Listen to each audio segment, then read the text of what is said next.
महाराज की, छत्रपती संभाजी महाराज की, भगवान बिरसा मुंडेंचा। आवाज आला नाही, पुन्हा एकदा भगवान बिरसा मुंडेंचा। जागतिक आदिवासी दिनाच्या निमित्ताने आज अकोले तालुका येथे भव्य रॅली आणि या जाहीर सभेच्या निमित्ताने व्यासपीठावर उपस्थित शिर्डी लोकसभा मतदारसंघाचे खासदार सन्माननीय भाऊसाहेब वाघचौरेजी, माझे विधिमंडळातील सहकारी, आपल्या जिल्ह्याचं उमदं नेतृत्व, आमदार सन्माननीय अमोलजी खताळ, उपस्थित शिवसेनेचे अहिल्यानगरचे जिल्हाप्रमुख कमलाकरजी कोते, उपस्थित आज खऱ्या अर्थाने ज्यांनी सन्माननीय एकनाथ शिंदे साहेबांच्या हृदयामध्ये मनामध्ये आपलं स्थान निर्माण केलंय आणि त्यांच्या सहकार्याने आज इथे भव्य दिव्य अशी ही सभा आणि रॅली आज इथे पार पाडली जाते। खऱ्या अर्थाने माननीय एकनाथ शिंदे साहेबांनी परवाच्या दिवशी रात्री मला फोन करून कल्पना दिली की साहेबांना दिल्लीला जावं लागणार आहे, मला दिल्लीला जावं लागणार आहे, त्यामुळे योगेश माझ्याऐवजी तू या कार्यक्रमाला पोहोच। माझ्या मनामध्ये एकच विचार आला, साहेबांनी स्वतःहून मला फोन करून सांगितलंय, कोणाकरता सांगितलंय, का सांगितलंय? आता खरं तर आजचा हा जागतिक आदिवासी दिन हा महाराष्ट्रामधील बहुतांश जिल्ह्यांमध्ये हा साजरा केला जातोय, सगळ्या राज्यामध्ये संबंध जगामध्ये साजरा केला जातोय। मग मला विशेष म्हणून फक्त अकोले तालुक्यामध्ये जाण्यासाठी साहेबांनी का सांगितलं? इथे आल्याच्या नंतर लक्षात आलं की इथे मारुती रायासारखा एक चांगलं उमदं नेतृत्व तयार होत आहे आणि ज्याच्या पाठीशी माननीय एकनाथ शिंदे साहेब खंबीरपणे उभे आहेत, आणि म्हणून इथे आल्याच्या नंतर माझ्या लक्षात आलं। आणि आजच्या या कार्यक्रमाचे आयोजक आपले शिवसेनेचे सर्व पदाधिकारी, विशेष म्हणजे मारुती मेंगाळ असतील, जगनशेठ देशमुख असतील, आणि ज्यांचं नाव मला आवर्जून घ्यायला हवं आहे ते म्हणजे आमचे डॉक्टर JB बोर साहेब असतील, उपस्थित सर्व मान्यवर, शिवसेनेचे सर्व पदाधिकारी। मी अधिक वेळ घेणार नाही, मला कल्पना आहे की आज जागतिक आदिवासी दिन आहे आणि विशेषतः सर्व तरुणांना या दिनाचा आनंद लुटायचा आहे। हा दिवस आमची भाषणं न ऐकता आपल्याला वेगळ्या पद्धतीने आनंदामध्ये हा दिवस साजरा करायचा आहे, म्हणून मी अधिक वेळ काही भाषण करणार नाही। आणि मी प्रामाणिक मताचा आहे की नेत्यांनी जनतेसमोर भाषणं कमी करावी आणि जनतेसमोर कामं जास्त करावी, या मताचा मी आहे। नक्कीच आज माननीय एकनाथ शिंदे साहेबांच्या माध्यमातून राज्यमंत्री म्हणून माझ्याकडे महत्त्वाची खाती आहेत। त्याच्यामध्ये गृह विभाग म्हटल्यानंतर संबंध पोलीस यंत्रणा आली, महसूल म्हटल्यानंतर तलाठीपासून, सर्कलपासून, तहसीलदारांपासून, प्रांतांपासून ते कलेक्टरांपासून ते विभागीय आयुक्तांपासून सगळी यंत्रणा आली। ग्रामविकास म्हटल्यानंतर अगदी सरपंचांपासून ते ग्रामसेवकांपासून ते BDO पासून, जिल्हा परिषद CO पासून ते ग्रामविकास सचिवांपर्यंत सगळी यंत्रणा आली। अन्न नागरी पुरवठा म्हटल्यानंतर राशनिंगची सगळी दुकानं आली। अन्न आणि औषध प्रशासन म्हटल्यानंतर आता आमचे आयुक्त तुकाराम मुंडे साहेबांच्यामुळे हे खातं जरा आता लोकांना कळायला लागलंय।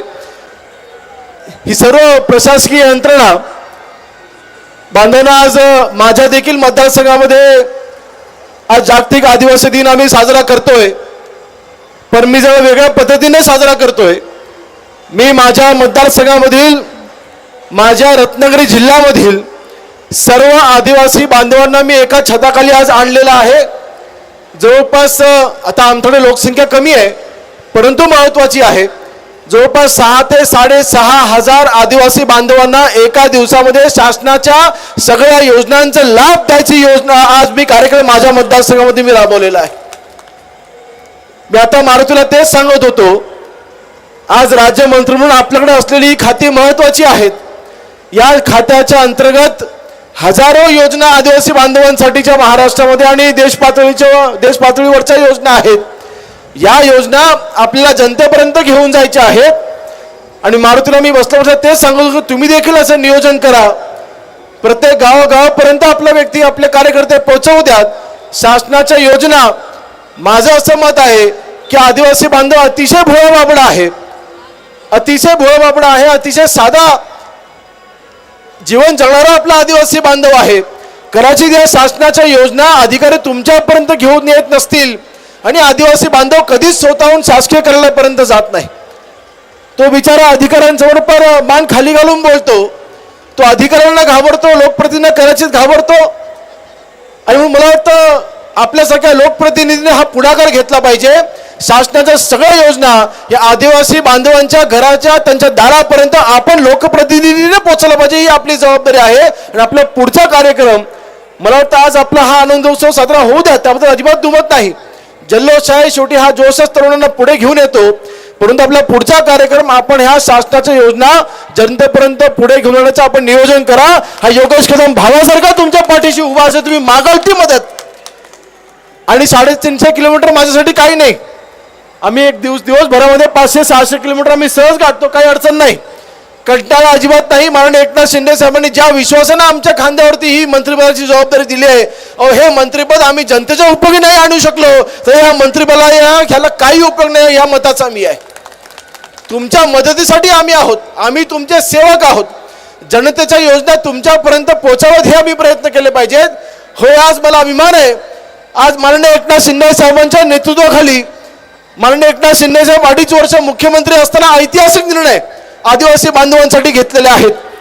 परंतु आज आपण दुर्दैवाने फक्त मुख्यमंत्री लाडकी बहीण योजना हीच योजना प्रसिद्ध झाली, आपण फक्त त्याबद्दलच बोलतो, परंतु आदिवासी बांधवांसाठी माननीय एकनाथ शिंदे साहेबांनी देखील अतिशय महत्त्वाचे निर्णय घेतले। त्याच्यापैकी सर्वात महत्त्वाचा निर्णय, आजपर्यंत महाराष्ट्राच्या इतिहासामध्ये अनुसूचित जमातीकरिता स्वतंत्र आयोग नव्हतं, ते माननीय एकनाथ शिंदे साहेब मुख्यमंत्री असताना साहेबांनी अनुसूचित जमाती करता स्वतंत्र आयोग राज्य स्तरावरती स्थापन केलं। हा निर्णय माननीय एकनाथ शिंदे साहेबांच्या नेतृत्वाखाली झाला। आपल्याकडे अनेक आदिवासी बांधव युवक तरुण आहेत जे शिकू पाहत आहेत, ज्यांना डॉक्टर व्हायचे, ज्यांना इंजिनियर व्हायचे, ज्यांना उच्च शिक्षण करायचंय, परंतु अशा आदिवासी बांधव तरुणांना युवकांना प्रोत्साहन देण्याकरता शासनाने तशा भक्कम अशा योजना नव्हत्या। माननीय एकनाथ शिंदे साहेब मुख्यमंत्री असताना साहेबांनी राज्य स्तरावरच्या आणि केंद्र स्तरावरच्या ज्या कॉलेजच्या ऍडमिशनच्या व्हायच्या अगोदर ज्या परीक्षा असतात, जशी नीटची परीक्षा असू द्या किंवा जेईईची परीक्षा असू द्या, ह्या परीक्षाची केंद्र फक्त आदिवासी बांधवांकरता स्वतंत्र केंद्र एकनाथ शिंदे साहेबांनी चालू केली, ह्याचा आपण लाभ घेतला पाहिजे, ह्याची माहिती आपण तरुणांपर्यंत पोहोचवली पाहिजे। जे आदिवासी बांधव PhD करू पाहतायत, वर्षातून 100 PhD विद्यार्थ्यांना शिष्यवृत्ती देण्याचा निर्णय देखील आपल्या माननीय एकनाथ शिंदे साहेबांनी घेतला। मारुती, हे सगळे निर्णय आपण युवकांपर्यंत पोहोचवले पाहिजेत।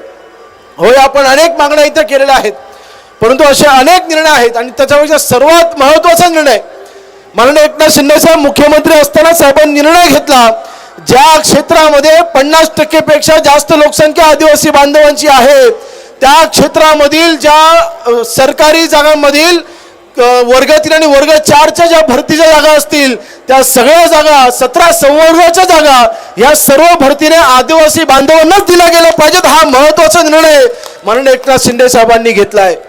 मला वाटतं ह्या आज आदिवासी दिनाच्या निमित्ताने हे सगळे निर्णय मी का आपल्याला सर्वांना सांगतोय, ह्या तुमच्यापर्यंत पोहोचल्या पाहिजेत, ह्याचा लाभ तुम्ही घेतला पाहिजे। आमच्या आदिवासी बांधवांना खऱ्या अर्थाने त्याचा विकास करायचा असेल तर ह्या शासनाने घालून दिलेल्या सगळ्या योजना ह्याची अंमलबजावणी झाली पाहिजे। आणि मला वाटतं आज मंत्री म्हणून आज व्यासपीठावरती बसलो आम्ही सर्व लोकप्रतिनिधी म्हणून आमची जबाबदारी आहे, ह्याचा लाभ आम्ही तुम्हाला मिळवून दिला पाहिजे ही आमची जबाबदारी. आणि आजच्या आदिवासी दिनाच्या निमित्ताने शपथ घेऊया की होय हे सर्व योजना आम्ही तुमच्यापर्यंत पोहोचवू आणि प्रत्येक आदिवासी बांधवांचा विकास करून दाखवू ही शपथ आजच्या दिवशी आम्ही घेतली पाहिजे. आणि शपथ घ्यायला आज योगक्षेम इथे हजर झालेला आहे. आणि दुसरं कुठलंही राजकारण नाही, दुसऱ्यांना कुठलंही राजकारण नाही. बांधवांनी इथे मारुतीयांनी इथे अनेक विषय मांडले, त्याच्यामध्ये त्यांनी पैसा त्यांनी कायद्याचा इथे उल्लेख केला. आपल्या सर्व माहिती आहे की पैसा कायदा अनेक वर्षांपासून आपल्या राज्यामध्ये आहे, परंतु याचं परिक्षेत्र वाढवण्याचं काम देखील माननीय एकनाथ शिंदे साहेबांनी केलं. आणि मला वाटतं आज लोकसेवेच्या माध्यमातून आज शिवसेनेच्या माध्यमातून आम्ही जनतेपर्यंत पोहोचतोय. वंदनीय हिंदुहृदय सम्राट शिवसेना प्रमुख बाळासाहेब ठाकरे यांचे मी शिवसैनिक. लहानपणापासून मी माझ्या घरामध्ये फक्त धनुष्यबाण पाहिलं आणि इथे आल्यानंतर पण एकच जाणीव झाली की आदिवासी बांधवाच्या हातामध्ये पण तीर कमान आणि शिवसैनिकाच्या हातामध्ये पण धनुष्यबाण म्हणजेच तीर कमान. अहो तुम्ही आपण एकच आहोत, आपण काही वेगळे नाही, आपण काही वेगळे नाही. आणि म्हणून मला वाटतं आज आदिवासी बांधवांच्या विकासाकरिता आज जे जे मुद्दे इथे मांडले गेले मी आपल्या सर्वांना शब्द देतोय, माननीय एकनाथ शिंदे साहेबांच्या वतीने शब्द देतोय. मला माहिती आहे भाषण चालू झाल्यापासून डीजेचा आवाज पलीकडे वाढलाय, परंतु काही फरक पडत नाही. यांचा आवाज दाबण्याची ताकद ही शिवसैनिकांमध्ये आहे. याच्या डीजेच्या आवाजाने आम्हाला काही फरक पडत नाही, काही फरक पडत नाही. शिवसैनिकाचा आवाज कोणी दाबू शकत नाही, माननीय एकनाथ शिंदे साहेबांचा आवाज कोणी दाबू शकत नाही. आणि विशेष म्हणजे मारुतीसारख्या आदिवासी नेत्याचा आवाज कोणी दाबू शकत नाही. हे या निमित्ताने सांगतोय, काही फरक पडत नाही. निवडणुकीच्या वेळेला बरोबर कोणाला दाबायचं आम्हाला सगळं माहिती आहे. अशा चिल्लर गोष्टीला आम्ही दुर्लक्ष करतो. आज गृहराज्यमंत्री आदेश आत्ताच देऊ शकतो, पण मला वातावरण बिघडवायचं नाही. आनंदाचं वातावरण आहे. सर्व आदिवासी बांधव आमचे आज दिवस हा साजरा करतायत. मला या दिवसाला कुठेही गालगट लागू द्यायचं नाही. आज मंत्री म्हणून माझी ती जबाबदारी आहे. म्हणून जे काय करतात करू द्यात, काय फरक पडत नाही. आपल्याला फक्त आदिवासी बांधवांची सेवा करायची आहे. आज माननीय एकनाथ शिंदे साहेबांना तेच फक्त अपेक्षित आहे. होय निवडणुका येतात, निवडणुका जातात, तुम्ही आमचं नातं हे जपलं पाहिजे, तुम्हा आमचं नातं हे कायमस्वरूपी राहिलं पाहिजे, टिकवलं पाहिजे. ती आमची जबाबदारी. ते नातं जपणारा नेता आज मारुतीच्या माध्यमातून आज आपले जगन्नाथ देशमुख असे त्यांच्या माध्यमातून आज आम्हाला दिसतंय. त्यांना पाठिंबा देण्याकरता शिंदे साहेबांनी आज आम्हाला इथे पाठवले. आणि दुसरं कुठलंही राजकारण नाही, दुसरं कुठलंही राजकारण नाही. बांधवांना आपल्या सर्वांना एक अतिशय मोठा इतिहास लाभलेला आहे. आपल्या सर्वांना माहिती आहे की भगवान बिरसा मुंडा त्यांचा इतिहास कदाचित आजच्या तरुणांना माहिती आहे की मला माहिती नाही, परंतु त्यांचा इतिहास हा साधा इतिहास नाही. इंग्रजांच्या विरोधामध्ये लढा देण्यासाठी अनेक महात्मांची नावं घेतली जातात, अनेक क्रांतिकारांची नावं घेतली जातात, परंतु भगवान बिरसा मुंडांचं नाव तसं तितकं जास्त घेतलं जात नाही. परंतु त्यांनी जे बलिदान दिलं, वयाच्या 25व्या वर्षी आपला जीवदम बलिदान देणारे आपले भगवान बिरसा मुंडा होते. त्यांचं बलिदान हे आपण लक्षात ठेवलं पाहिजे. त्यांच्याकडनं आपण आदर्श घेतला पाहिजे. होय आज योगेश कदम कुठल्या जातीचा आहे, समाजाचा आहे, ह्याला महत्व नाही. एकदा योगेश कदम आमदार झाला, मंत्री झाला की तो सगळ्या समाजाचा आहे ही शिकवण आम्हाला वंदनीय बाळासाहेबांनी दिले. त्या भावनेमधून आम्ही तुमची मदत करण्याकरता आज आम्ही इथे उपस्थित आहोत. भगवान बिरसा मुंडा हे माझे देखील आदर्श असले पाहिजेत. बळजबरीने धर्मांतर करणं आणि बळजबरीने जमिनी लाटणं, आदिवासी बांधवांच्या जंगलामधला असला अधिकार हा मिळवून मिळण्याचा संघर्ष हा भगवान बिरसा मुंडांनी इंग्रजांशी केला. म्हणून आज आदिवासी बांधव ताट मानणे जगू शकतोय. तुमच्या अधिकारावरती ज्यांनी इंग्रजांनी गदा घालायचा प्रयत्न केला त्याला उत्तर देण्याचं काम त्यावेळेला झालं. आणि आज म्हणून आदिवासी बांधव आज इथे आमच्या मोठ्या संख्येने आज उपस्थित राहू शकतोय, ताट मानणे जगतोय. हे आपण कधी विसरत कामा नये. हे आदर्श आम्ही पण घेतलं पाहिजेत ना, फक्त आदिवासी बांधवांनीच का. आज खरं तर मी ज्या मतदारसंघामधून येतो, माझा मतदारसंघामध्ये मंडणगड तालुका आहे. वंदनीय भारतरत्न डॉक्टर बाबासाहेब आंबेडकरांचे मूळ गाव हे माझ्या मतदारसंघामध्ये आहे. त्यांच्या अस्थी माझ्या मतदारसंघामध्ये आहेत, मंडणगड तालुक्यामध्ये आहेत. आंबेडकर गाव त्याच्याहून त्यांचं आंबेडकर असं आडनाव पडले, ते मूळगाव हे माझ्या मतदारसंघामध्ये आहे. होय मला त्याचा अभिमान आहे. म्हणून सांगतोय माननीय एकनाथ शिंदे साहेबांनी आज आम्हा सर्वांना जी जबाबदारी दिली आहे आणि ती जबाबदारीची जाणीव म्हणून मारुती मेंगळांनी इथे जे इथे प्रश्न मांडलेले आहेत, आपल्या तालुक्याच्या संदर्भात असतील, अवैध धंद्यांच्या बाबतीमध्ये असतील, आपल्या सर्वांना आवर्जून सांगतोय की होय अन्न आणि औषध प्रशासनाचे आयुक्त आहेत, त्यांची बदली तर विसरून द्या, उलट मला वाटतं सर्वात त्यांचा जास्त कार्यकाळ हे आपल्या अन्न आणि या वर्षीला त्यांचा कार्यकर्ता असेल. आम्ही त्याला स्पष्ट निर्देश दिलेले आहेत की कोणाचाही अनेक असे कार्यकर्ते प्रयत्न करतात की आमचं हॉटेल बंद झालं आम्हाला चालू करून द्या. आम्ही ह्या बाबतीमध्ये अजिबात कुठल्याही पद्धतीचा आम्ही हस्तक्षेप करत नाही. त्यांना पूर्णपणे स्वतंत्र आम्ही आणि पूर्णपणे ताकद राजकीय ताकद आम्ही दिलेली आहे, त्याची पूर्णपणे अंमलबजावणी होईल. मला वाटतं आपल्या तालुक्यामधील आपण राष्ट्रीय पुरवण्याचे देखील इथे विषय मांडले. मी खरं तर आज या भाषणाच्या निमित्ताने एवढंच सांगेन की पुढच्या काही दिवसांमध्येच मी पुन्हा दौरा करणार आहे आणि त्यावेळेस सर्व प्रशासकीय अधिकाऱ्यांसोबत आपल्या स्वतंत्र बैठका घेईन. आपल्या ज्या काही समस्या असतील सगळ्या अधिकाऱ्यांसोबत आपण तिथे मार्गी लावू. आपल्या महसूलच्या असू द्यात, ग्रामविकासच्या असू द्यात, अन्ननागरी पुरवठ्याच्या असू द्यात, तालुका निहाय आढावा आमदार साहेब आपण आपल्या मतदारसंघापासून सुरुवात करू. खासदार साहेब आपल्या जिल्ह्यामधील असलेल्या प्रत्येक तालुक्यामध्ये जाऊन आपण स्वतः मी आढावा घेईन. मी तसा माझे जिल्हा निहाय माझे दौरे चालू आहेत. नाशिक जिल्हा मी पूर्ण केला आहे, सोलापूर जिल्हा मी पूर्ण केला आहे. असे प्रत्येक जिल्हा निहाय प्रत्येक तालुक्यामध्ये आपल्या अधिकाऱ्यांसोबत बैठका आणि त्यासोबतच शिवसैनिकांसोबत अधिकाऱ्यांच्या बैठका. या मंत्रिपदाची ताकद शिवसैनिकांच्या पाठीशी उभी राहिली पाहिजे या दृष्टीने आपण तिथे काम करतोय. म्हणून आज मी अधिक वेळ घेत नाही. माननीय एकनाथ शिंदे साहेबांनी आपल्याला आज इथे मनपूर्वक शुभेच्छा दिलेल्या आहेत. या आदिवासी दिनाच्या निमित्ताने माननीय एकनाथ शिंदे साहेबांनी याची प्रचंड इच्छा होती, परंतु साहेबांचा दिल्ली दौरा होता, तिथे काही महत्त्वाच्या बैठका होत्या म्हणून साहेबांनी मला सूचना केल्या. परंतु माननीय एकनाथ शिंदे साहेब नेहमी आपल्या पाठीशी आहेत. आपल्या जाता जाता सर्वांना एकच सांगेन की माननीय एकनाथ शिंदे साहेब ही साधीसुधी व्यक्ती नाही. किंबहुना आपल्या सर्वांना माहिती आहे एकनाथ शिंदे साहेबांचा इतिहास. माननीय एकनाथ शिंदे साहेब हे ठाण्यामध्ये रिक्षा चालवायचे. रिक्षा चालकांपासून ते शाखा प्रमुख शिवसेनेचे शाखा प्रमुख शिवसेनेचे नगरसेवक झाले. शिवसेनेच्या नगरसेवकांपासून शिवसेनेचे आमदार झाले. शिवसेनेच्या आमदारापासून शिवसेनेचे मंत्री झाले. शिवसेनेचे मंत्रीपासून महाराष्ट्र राज्याचे मुख्यमंत्री झाले. परंतु मी रिक्षावाला होतो हे साहेब कधी विसरले नाहीत. रिक्षा चालकांपासून ते मुख्यमंत्री पदाचा प्रवास हा माननीय एकनाथ शिंदे साहेबांचा आहे आणि म्हणून त्यांना गोरगरिबांच्या प्रश्नांची जाणीव आहे. अशा नेत्यांच्या नेतृत्वाखाली आज आम्ही सर्व काम करतो याचा आम्हाला अभिमान आहे. आम्ही म्हणून जाता जाता एवढंच सांगेन की आपल्या अकोले तालुक्यामधील नगर जिल्ह्यामधील आदिवासी बांधवांच्या सर्व समस्या ह्या आमच्या डोळ्यासमोर आहेत.